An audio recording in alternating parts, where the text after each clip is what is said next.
आपके सामने ये एक सेंटेंस है, he is not at his home, ये गलत है। अब आप कहेंगे गलत कहाँ है, बिल्कुल सही है, एब्सोल्युटली राइट है, हमें तो कोई मिस्टेक ही नहीं लग रही। तो इसको पहले हम सही करते हैं। तो अब पहले तो आप मिस्टेक ढूंढोगे कि मिस्टेक तो हमें लग ही नहीं रही, हमने तो शुरू से ही ऐसे पढ़ा है, कुछ भी मिस्टेक नहीं है, एब्सोल्युटली राइट है, वे अपने घर पर नहीं है। तो पहले इसको सही कर लेते हैं। तो एट की जगह इन आएगा, तो राइट हो जाएगा he is not in his home, ये वाला राइट है। अब आप कहेंगे हमने तो एट ही पढ़ा है, ये तो पहली बार सुनने हैं, इन आएगा, क्यों आया?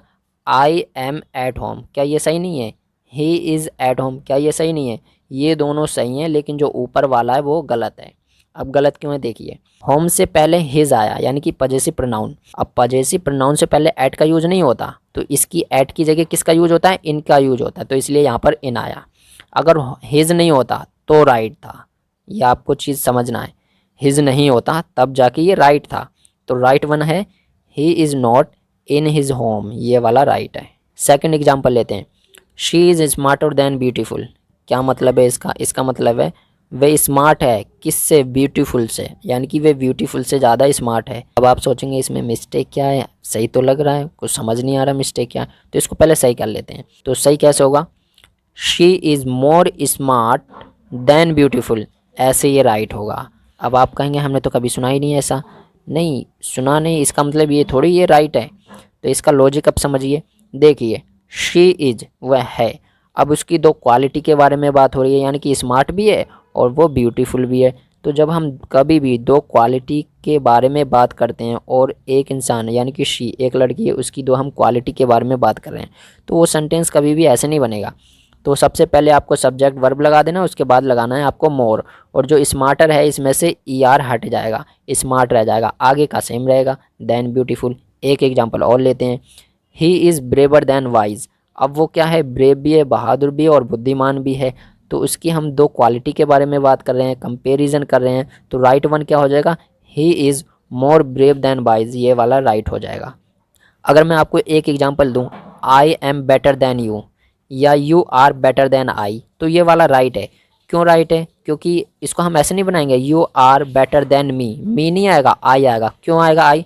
क्योंकि हम दो लोगों के बीच में कंपैरिजन कर रहे हैं, तो इसलिए यहाँ पर यू भी सब्जेक्ट आया, तो लास्ट में जब ऑब्जेक्ट के लिए हम मी नहीं लगाएंगे, आई ही आएगा। आई क्यों आएगा? जब हम कंपैरिजन करते हैं दो लोगों के बीच में, तो वो मी का आई बन जाएगा। ये जैसे कि you are better than he, you are better than he, him नहीं होगा। अब आप सोचेंगे बोलने में तो हिम अच्छा लग रहा है, you are better than him, बोलने को मत देखिए आप, you are better than he, ये वाला राइट है। तो अब आपको समझ आ गया है, यानी कि जब क्वालिटी के बारे में बात करेंगे तो स्मार्टर देन, ब्रेवर देन ये वगैरह नहीं आएगा, उसकी जगह ई आर हट जाएगा और उससे पहले हम मोर का यूज करेंगे। नेक्स्ट एग्जाम्पल लेते हैं, I am use to live alone. क्या मतलब है इसका? इसका मतलब है मुझे अकेले रहने की आदत है, यानी कि मैं अकेले रहने का आदी हूँ। क्या मिस्टेक हो सकती है इसमें? अब बहुत जने तो इसमें एम ही गायब कर देंगे, यानी कि अब आप लिखोगे I used to live alone, मैं अकेले रहा करता था, ये मीनिंग निकालोगे आप। तो आपको बता दूं नहीं, ऐसे नहीं बनेगा। ये TO2 जो है LIVE लिव, तो लिव में हम कर देंगे ING ऐड, क्या बन जाएगा? लिविंग। तो राइट वन हो गया, I am use to living alone. अब आप कहेंगे ये कैसा सेंस है, कुछ समझ ही नहीं आया। सेंस मत देखिए आप, यहाँ TO2 है, ये हमारा प्रीपोजिशन है। क्या है? प्रीपोजिशन। भी TO2 आए एज अ प्रीपोजिशन की तरह, और उसके बाद कोई वर्ब आ रही है तो उसमें हम ING ऐड कर देंगे। ये तो मैंने आपको बहुत सारी वीडियो में बताया कि कभी भी प्रीपोजिशन के बाद कोई वर्ब आती हो तो उसमें हम ING ऐड कर देंगे, उससे हम जीरेंड बना देंगे। क्या बना देंगे? जीरेंड। जो कल मैंने वीडियो अपलोड की थी उसमें मैंने आपको जीरेंड एंड टू इन्फिनिटिव समझाया था, अगर वो आपने वीडियो नहीं देखी तो देख लेना, बहुत कुछ सीखने के लिए मिलने वाला है। अगर वो सारे डाउट आपके क्लियर हैं तो यहाँ पर आपको कोई भी प्रॉब्लम नहीं होगी। लेकिन अगर वो आपने वीडियो देखी है तो आपको एक डाउट आ सकता है कि TO2 के बाद वर्ब की फर्स्ट फॉर्म लगती है, लेकिन ये यहाँ पर TO2 इन्फिनिटिव वाला टू नहीं है। देखो, एक TO2 होता है हमारा प्रीपोजिशन और एक TO2 होता है हमारा to infinitive.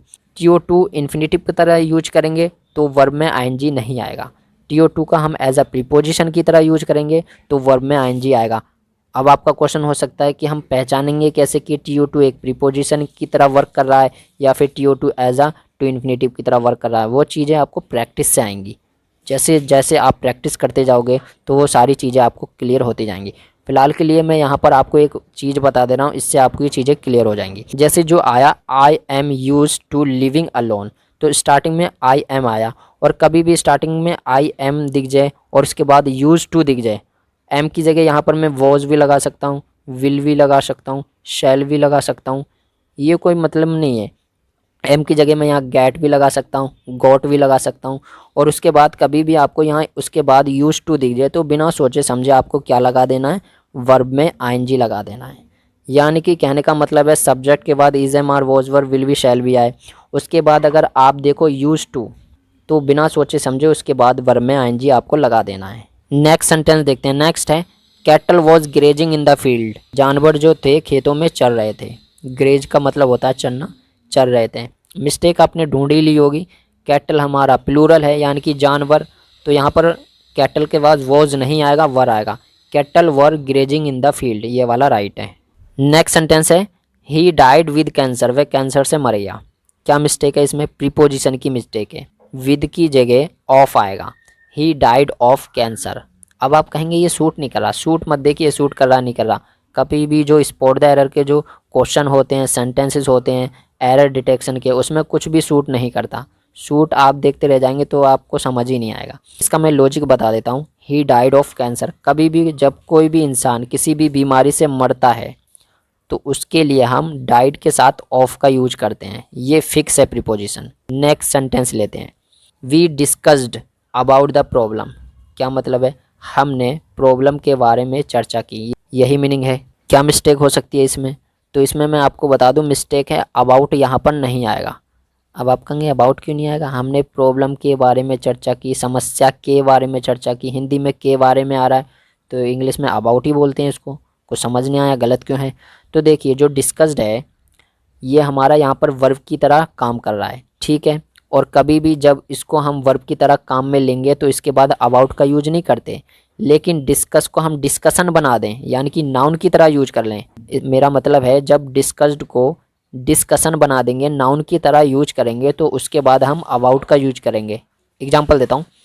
We did a discussion about the problem, तो हमने डिस्कशन क्या कर दिया यहाँ पर, इसको हमने नाउन बना दिया और इसके बाद हमने अबाउट लगा दिया। तो नाउन के बाद हम अबाउट लगा सकते हैं, लेकिन डिस्कशन का जब आप डिस्कस्ड करोगे यानी कि वर्ब की तरह यूज करोगे तो अबाउट का यूज नहीं करेंगे। नेक्स्ट सेंटेंस देखते हैं। नेक्स्ट है which colour do you like, इसका मतलब क्या है? इसका मतलब है आपको कौन सा कलर पसंद है, कौन सा रंग पसंद है। क्या मिस्टेक हो सकती है? मिस्टेक बता देता हूँ।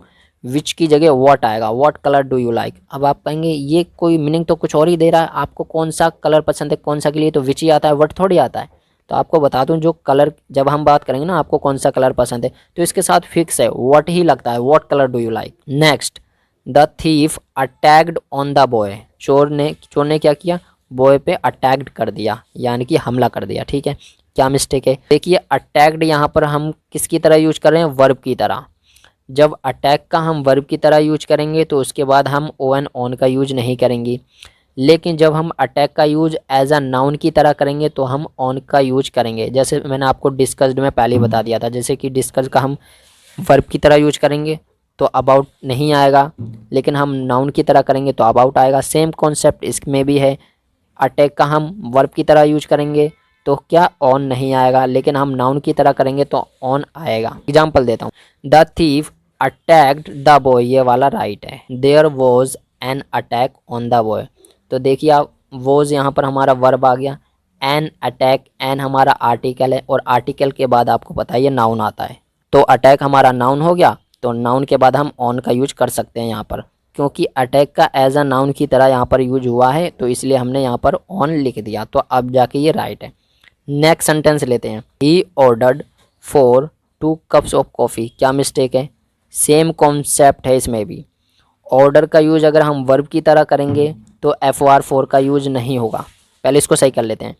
He ordered 2 cups of coffee, ये वाला राइट है, लेकिन ऑर्डर का यूज हम एज अ नाउन करेंगे तो FOR 4 का यूज होगा। उस पर भी मैं आपको एक एग्जांपल देता हूँ। He gave an order for 2 cups of coffee, ये वाला राइट है। ही गेव, क्योंकि गेव यहाँ वर्ब आ गई तो एन ऑर्डर हमारा नाउन हो गया। जब ऑर्डर हमारा नाउन हो गया तो इसलिए हमने FOR प्रीपोजिशन का यूज कर लिया। नेक्स्ट एग्जांपल देखते हैं। The students are awaiting for the result. Awaiting क्या मतलब है इसका? इसका मीनिंग है इंतज़ार करना, जिसे हम वेट कहते हैं। वेट, WAIT, वेट मतलब इंतज़ार करना, तो अवेटिंग का मतलब भी सेम ही है, इंतज़ार करना। क्या मिस्टेक हो सकती है? तो आपको बता दूं, इसमें अवेटिंग के बाद जो FR4 है वो नहीं आएगा। क्यों नहीं आएगा? देखिए, await is equal to wait for, यानी कि जो अवेट है वो वेट फॉर के बराबर है, तो वेट के साथ फोर लगता है, अवेट के साथ नहीं लगेगा। राइट वन हो जाएगा, the students are awaiting the result, ये वाला राइट है। नेक्स्ट सेंटेंस लेते हैं, the police investigated into the matter. क्या मिस्टेक हो सकती है? इनटू नहीं आएगा, जाहिर सी बात है। क्यों? इन्वेस्टिगेटेड जो है ये हमारा यहाँ पर किसकी तरह यूज हो रहा है? वर्ब की तरह। अगर इसको हम नाउन की तरह यूज करेंगे तो इनटू आएगा, वर्ब की तरह यूज करेंगे तो इनटू नहीं आएगा। पहले जो एग्जाम्पल दिए हैं उसमें मैंने बता दिया है, तो राइट वन हो जाएगा, the police investigated the matter, ये वाला राइट है। नेक्स्ट सेंटेंस लेते हैं, ही रिजेंबल्ड टू हिज पेरेंट्स। इसका मतलब क्या है? कि सूरत उसके पापा से मिलती थी। रिजेंबल्ड का मतलब होता है शक्ल मिलना। कहते नहीं आपकी शक्ल आपके माता से मिलती है। तो देखिए इसमें क्या मिस्टेक हो सकती है? इसमें मिस्टेक है TO2 नहीं आएगा। ही रिजेंबल्ड हिज पेरेंट्स, ये वाला राइट है। लॉजिक मत पूछिए, ये ऐसे ही बनता है। Next, still he is waiting for a long. अभी भी वो बहुत देर से इंतज़ार कर रहा है। क्या मिस्टेक हो सकती है? अब आप सोचेंगे FR4 आ रहा है तो समझ जाइए, सिंस 4 आता है तो हैज़ बीन हैव बीन का यूज होता है, तो राइट हो जाएगा, still he has been waiting for a long. क्या अभी भी राइट है? हल्की सी मिस्टेक और है, ही हैज़ स्टिल बीन, यानी कि हैज़ बीन के बीच में आएगा still. He has still been waiting for a long. अब आप सोचेंगे ये जच नहीं रहा, बोलने में अच्छा नहीं लग रहा, हमने स्टार्टिंग में स्टिल को शुरू से ही यूज किया, यानी कि स्टार्टिंग में ही यूज करते हैं। Still he has been waiting for a long, ये वाला राइट लग रहा है हमको। आप मत देखिए, क्योंकि हम शुरू से ही जो स्टिल का यूज है वो स्टार्टिंग में करते हैं, तो हमें लग रहा है कि स्टार्टिंग में ही यूज होता है, लेकिन जो इसका कॉन्सेप्ट है वो ये है, हेल्पिंग वर्ब के बाद मेन वर्ब से पहले यूज होता है, ये इसका कॉन्सेप्ट है। नेक्स्ट सेंटेंस देखते हैं। नेक्स्ट है, हु डिड बीट यू। क्या मतलब है इसका? आपको किसने पीटा, ये मतलब है इसका। क्या सेंटेंस ये सही है? आप कहेंगे सही है, बिल्कुल 100% राइट है, क्योंकि WH फैमिली आ गई। WH फैमिली के बाद हम हेल्पिंग वर्ब लगा देते हैं, उसके बाद सब्जेक्ट लगा देते हैं, उसके बाद ऑब्जेक्ट लगा देते हैं। लेकिन मैं आपको बताऊं, इसमें सब्जेक्ट तो है ही नहीं। हम सब्जेक्ट के बारे में पूछ रहे हैं तो सब्जेक्ट तो इसमें है ही नहीं। देखिए, हु आया, फिर इसमें हेल्पिंग वर्ब डिड आ गई, फिर मेन वर्ब आ गई, लास्ट में ऑब्जेक्ट आ गया। यू हमारा सब्जेक्ट नहीं है, ऑब्जेक्ट है, ये बात ध्यान रखना है। और इसमें सब्जेक्ट ही नहीं है तो सब्जेक्ट के बारे में ही पूछ रहे हैं, और जब भी हम सब्जेक्ट के बारे में पूछें तो उसमें हम डिड नहीं लगाएंगे। तो राइट वन क्या हो जाएगा? हु बीट यू, ये वाला राइट है। आपने सुना ही होगा, हु टोल्ड यू, आपको किसने बताया? सुना है आपने? हु टोल्ड यू, आपको किसने बताया, यानी कि इसमें हम बात कर रहे हैं सब्जेक्ट के बारे में, और जब भी हम सब्जेक्ट के बारे में ही बात करते हैं तो उसमें हम हेल्पिंग वर्ब का यूज नहीं करते, ये आपको खास तौर पर ध्यान रखना है। एक एग्जांपल और लेते हैं, हु टेल्स यू, आपको कौन बताता है? तो यानी कि इसमें हम किसके बारे में बात कर रहे हैं? सब्जेक्ट के बारे में, उस सब्जेक्ट के बारे में बात कर रहे हैं जो आपको बताता है, तो इसलिए हम इसको ऐसे नहीं बनाएंगे, हु डज टेल यू, ये गलत हो जाएगा। नेक्स्ट सेंटेंस देखते हैं। नेक्स्ट है, he behaves as if I am his servant. क्या मतलब है इसका? इसका मतलब है वह मुझसे ऐसे व्यवहार करता है जैसे कि मैं उसका नौकर हूँ। क्या मिस्टेक है इसमें? बहुत ही सिंपल मिस्टेक है। मैंने एक वीडियो अपलोड की थी 3-4 दिन पहले, अगर वो आपने वीडियो देखी है पार्ट 2 करके, उसमें मैंने टाइटल लिखा था इंग्लिश ग्रामर के 6 हिडन रूल, ऐसे करके टाइटल लिखा था। अगर वो आपने वीडियो देखी है तो आप आसानी से इसमें मिस्टेक फाइंड कर सकते हैं। मिस्टेक बता देता हूँ इसमें क्या है, he behaves as if I were his servant, am की जगह वर आएगा। अब आप कहेंगे हमें कुछ समझ ही नहीं आया, तो वो वीडियो आप जाके देख लेना, प्लेलिस्ट में मैंने उस वीडियो को ऐड किया हुआ है, जाके देख लेना इंग्लिश ग्रामर करके। तो वहाँ जब वीडियो आप देखोगे तो आपको डाउट क्लियर हो जाएगा। राइट आंसर हो जाएगा, he behaves as if I were his servant. क्यों हुआ, इसका रीज़न आपको उस वीडियो में पता लगेगा। फ़िलहाल के लिए मैं आपको मोटा मोटा समझा देता हूँ। वह मुझसे ऐसे व्यवहार करता है जैसे कि मैं उसका नौकर हूँ। फ़िलहाल के लिए मैं उसका नौकर नहीं हूँ, लेकिन हो सकता है फ्यूचर में हो जाऊँ, पॉसिबिलिटी है। वो मुझे मान लीजिए बहुत पैसे दे काम करने के लिए, तो हो सकता है मैं उसका नौकर बन जाऊँ, उसके यहाँ काम करूँ। इसलिए यहाँ पर क्या है, पॉसिबिलिटी है फ्यूचर में काम करने की, इसलिए यहाँ पर वॉज भी नहीं आएगा, ये भी आपको ध्यान रखना है। नेक्स्ट सेंटेंस देखते हैं, छोटा सा है, आई डिड अ मिस्टेक। ये तो आप ही बता दोगे, इसको सही करके जल्दी से कमेंट में लिख दीजिए, जल्दी से लिख दीजिए, आपके पास सिर्फ 2 सेकंड है। मैं बता रहा हूँ इसका answer, I made a mistake, ये वाला राइट है। इसको हम ऐसे ही बनाते हैं, मैंने गलती की। अब आप बोलेंगे गलती की यानी कि करना, करने के लिए तो डू यूज होता है, सेकंड फॉर्म की, तो इसलिए डिड आ गई। ये मत देखिए, जो राइट वन है वो है आई मेड अ मिस्टेक, ऐसे ही बनता है, कोई लॉजिक नहीं है इसका। Next, I got free gift from my neighbour. I got free gift from my neighbour बहुत ही ज़्यादा आसान है, ये कोई भी बता देगा। तो इसमें मैं बताऊं एक वर्ड नहीं आएगा, एक वर्ड इसमें फालतू है। क्या है? फ्री, फ्री नहीं आएगा। तो इसको पहले सही कर लेते हैं। I got gift from my neighbour. अब आप सोचेंगे ऐसे क्यों हुआ? वो ऐसे इसलिए हुआ क्योंकि जो मुझे गिफ्ट मिला वो फ्री है, मतलब जो गिफ्ट होता है वो फ्री ही मिलता है, तो फ्री लिखने की ज़रूरत थोड़ी है। जो गिफ्ट मिलता है वो फ्री में ही मिलता है, उसके लिए कोई पैसे थोड़ी देता है गिफ्ट के लिए, तो फ्री लिखने की ज़रूरत नहीं है। ये वैसे बहुत आसान था। नेक्स्ट और फाइनल बहुत ज़्यादा इंपॉर्टेंट है ये, सबसे ज़्यादा, और इसमें बहुत लोग मिस्टेक करते हैं। क्या है sentence? He invited me for dinner. उसने मुझे डिनर के लिए इन्वाइट किया। क्या मिस्टेक है? बहुत ही ज़्यादा इंपॉर्टेंट है ये।